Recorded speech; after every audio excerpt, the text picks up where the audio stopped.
आज देखिए 7/5/2026 को आपको कॉन्सेप्ट पहले बता देते हैं। प्रॉफिट और लॉस बताने वाले हैं। इसके 5 क्वेश्चन बहुत ज़्यादा इम्पोर्टेंट है आपके कॉम्पिटिटिव एग्ज़ाम के लिए, स्पेशली रेलवे के लिए। Profit equal to SP minus CP, मतलब selling price minus cost price. Selling price क्या होता है? Profit plus cost price. और कॉस्ट प्राइस क्या होता है? Selling price minus profit. Profit percent क्या होता है? Profit upon CP into 100। ये फॉर्मूले हैं, 4 फॉर्मूले लिखे हैं, ये आपको अच्छे से करना है, तब जाके आपको क्वेश्चन भी समझ में आएगा कि हाँ क्वेश्चन में क्या कर रहे हैं।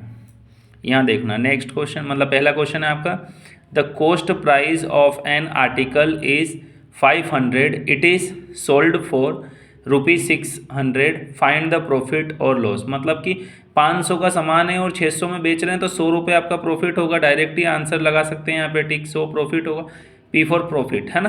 तो यहाँ पे फिर भी मैंने सोल्व कर दिया कि कॉस्ट प्राइस हमने पहले अभी देखा फॉर्मूला, है ना। कॉस्ट प्राइस आपके 500 है, सेलिंग प्राइस 600 है। नाउ आप जानते हो कि यहाँ पे भी we have to find profit. Profit equal to selling price minus cost price, तो यहाँ पे ऑलरेडी देख रखा, प्रॉफिट इक्वल टू 600 माइनस 500। इन दोनों को प्लस माइनस करा तो अपने पास आया 100, ये जो कि ऑलरेडी आपको पहले ऑप्शन में दे के रखा था। नया क्वेश्चन है, man buy a toy for ₹25 and sell it for ₹30, what percent profit did he make. कहने का मतलब सेम क्वेश्चन है पहले जैसा ही, उसने 25 रुपये में ख़रीदा और 30 रुपये में बेचा, मतलब 5 रुपये का उसको क्या है? प्रॉफिट है, लेकिन परसेंट के तौर पे आपको बताना है। तो यहाँ पे देखो, बाई कितने पे किया उसने, मतलब ख़रीदा कितने पे? 25 रुपये, और बेचा कितने में? 30 रुपये में। अकॉर्डिंग टू कंडीशन, कंडीशन के मुताबिक हम जानते हैं कि भाई 25 रुपये में ख़रीदा और उसको 5 रुपये प्रॉफिट हुए इंटू 100। क्यों? क्योंकि आप परसेंट निकाल रहे हो, तो 25 रुपये में ख़रीदा हुआ माल अगर वो 30 रुपये में बेचता है तो 5 रुपये का प्रॉफिट होगा, है ना। तो यहाँ पे हमने ये और परसेंट निकालना है तो आपने 100 से मल्टीप्लाई कर दिया, तो ये 5 1 जा 5 और 5 5 जा 25, 5 1 जा 5 और 5 20 जा 100। यहाँ 20% कहाँ पे दिख रहा है आपको? C ऑप्शन पे है। आप लगाइए, आगे बढ़ जाइए। नेक्स्ट क्वेश्चन,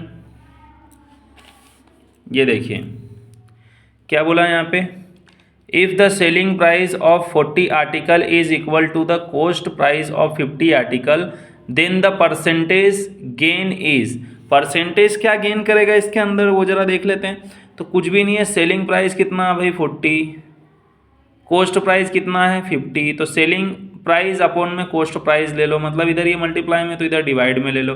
50 को यहीं पे रहने दो, 40 को इसके अपॉन में ले जाओ। 0 से 0 कैंसिल होने के बाद 5 अपॉन में 4, मतलब कि कोई सामान जो कि आपने सेल किया है 40 रुपये में और आपने उसका जो कॉस्ट है वो 50 रुपीज़, तो आपको कितने का भाई प्रॉफिट होगा या लॉस होगा, तो कैसे निकालोगे? तो प्रॉफिट कैसे निकालोगे? देखो यहाँ पे आपके पास कितने का डिफरेंस है इन दोनों के अंदर, 5 और 4 के अंदर डिफरेंस कितने का होता है? 1 का, है ना। कितने का डिफरेंस है? 1 का। तो यहाँ पे हम 1/4 कर सकते हैं कि 1/4 इसके पास क्या होगा? प्रॉफिट होगा। तो 1/4 अगर परसेंट निकालेंगे तो 1/4 का परसेंट के वाइज देखेंगे तो कितना होता है? 25%, है ना। यहाँ पे क्या आएगा? 25%, और 25% कहाँ दिख रहा है आपको? A ऑप्शन में।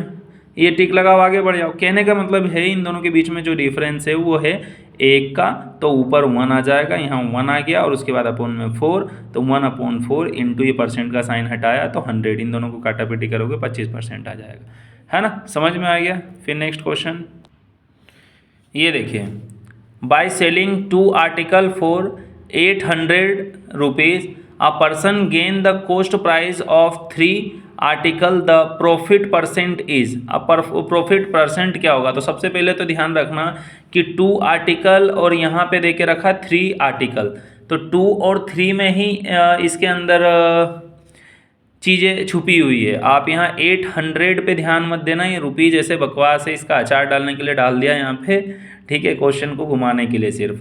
क्या लिखा है यहाँ पे? S it is given 2 article and 3 article, 2 article और 3 आर्टिकल यहाँ पे दे के रखा। क्या बोला? सेलिंग 2 आर्टिकल, 2 आर्टिकल बेचा, तो भाई 2 आर्टिकल बेचने के बाद मतलब 2 आर्टिकल उसने बेचा है और उस पर फ़ायदा कितना हुआ उसको कितना फ़ायदा हुआ भाई 3, कितना फ़ायदा हुआ 3। तो 3 यूनिट अगर उसके पास फ़ायदा होता है तो 2 पे 3 उसको हो रहा है, और परसेंट पे निकालना तो आपने 100 लगा दिया। यहाँ पे 2 1 जा 2 और 2 50 जा 100, और उसके बाद 3 50 जा 150। यहाँ पे आपने 150 डाला और उसके बाद आपका आंसर आ गया। नेक्स्ट, समझ में नहीं आया तो एक बार फिर से देख लेना, अच्छे से समझ लेना। क्या है कि 2 उसने आर्टिकल बेचे और उस पर 3 यूनिट, मतलब कि आर्टिकल मत बोलो उसको, 3 यूनिट उसको फ़ायदा हुआ। तो यहाँ पे 2 पे 3, जैसे अपन परसेंट मतलब बच्चों को जब नंबर देते हैं तो नीचे अपन पूरा नंबर लिखते हैं कि कितने में से नंबर दे रहे हैं, और ऊपर लिखते हैं कि कितना नंबर उस बच्चे को आया। ऐसे ही यहाँ पे भी ये 2 नंबर, ये मत देखना कि यार नीचे तो छोटा नंबर है, हमेशा नीचे तो बड़ा नंबर रहता है, बट ये कंडीशन है, ये जो क्वेश्चन बोला है उस हिसाब से अपन ने इसमें लिखा और फिर आंसर निकाला 150। समझ में आ गया होगा। Next, the selling price of 80 item is equal to the cost price of 72 item, what is the percent of loss incurred in the transaction. अब यहाँ पे कहने का मतलब ये है, आपके पास 4 ऑप्शन दे के रखे हैं और बोला उन्होंने 80 item is equal to 72 items, मतलब ये दोनों आपस में क्या है, इक्वल है। तो 80 एसपी मतलब सेलिंग प्राइस और यहाँ पे कॉस्ट प्राइस, तो यहाँ पे भी अभी जो एक पहले वाले क्वेश्चन में भी किया था सेम ऐसा ही करना है। सेलिंग प्राइस अपॉन में कॉस्ट प्राइस इधर मल्टीप्लाई में है तो इधर डिवाइड में आ जाएगा। उसके बाद 72 यहीं पे रहेगा, यहाँ पे मल्टीप्लाई में है तो यहाँ डिवाइड आ जाएगा। तो इन दोनों को काटापीटी किया तो 9 अपॉन में 10, क्यों, क्योंकि 72 मतलब 8 9 जा 72 और 8 10 जा 80। यहाँ पे आपके पास आ गया सेलिंग प्राइस अपॉन में कॉस्ट प्राइस 9 अपॉन में 10। इन दोनों के बीच में कितना डिफरेंस है, तो भाई 1 का है, तो 1 अपॉन में 10 मतलब कि 1 अपॉन में 10। 1 अपॉन 10 यहाँ पे देख रहे हो इंटू 100, क्योंकि अपने को परसेंट में सारे दे करके रखे तो परसेंट से ही देखना। तो यहाँ पे 1 अपॉन में 10 इंटू 100, ये 0 से 0 कैंसिल हुआ, यहाँ 10 आया, 10%। लॉस कितना होगा उस व्यक्ति को, 10%। Thank you so much. ऐसे ही नए वीडियो में हम मिलेंगे। ये 5 क्वेश्चन बहुत ही ज़्यादा इंपॉर्टेंट है, आपके प्रॉफिट एंड लॉस जो क्वेश्चन बनता है उसमें बहुत ज़्यादा इंपॉर्टेंट है। ये आप एक बार ज़रूर करना और इस तरीके के क्वेश्चनों पे ध्यान देना, क्योंकि एग्ज़ाम में ज़रूर मिलेगा ये आपको। Thank you so much. जय हिंद।